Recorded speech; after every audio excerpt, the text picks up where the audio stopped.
שלום, תתחדשו על הטאבלט החדש. זה הסבר הפעלה, לחיצה ארוכה על הכפתור הדלקה ונדלק הטאבלט.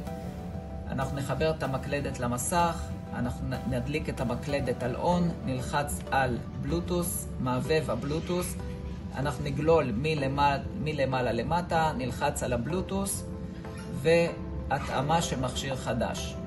נלחץ על בלוטוס קיבורד ונחכה כמה שניות שיפתח לנו דף התאמה. עוד מעט נשמע צליל, שזה למעשה חיבר את המקלדת למסך. אנחנו על העיגול הקטן נמזער את המסך ונחבר כרגע את השפות במקלדת. נלחץ על הגדרות, נלחץ על, כמובן גוללים עד למטה למערכת, שפות וקלט. צריך למעשה לחכות שמקלדת פיזית תהיה מחוברת.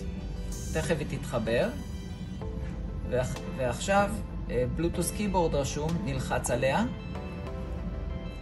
שוב על בלוטוס קיבורד ופריסת מקלדת. נלחץ על אנגלית ארצות הברית ועל עברית, ונמזער.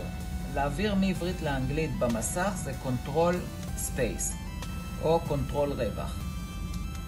זה אותו דבר, וזה מעביר מעברית לאנגלית. יש לכם פה את המורים הפרטיים, יש את הקורס אנגלית, את האפליקציות על המסך, יש פה עוד כל מיני אפליקציות למיניהם.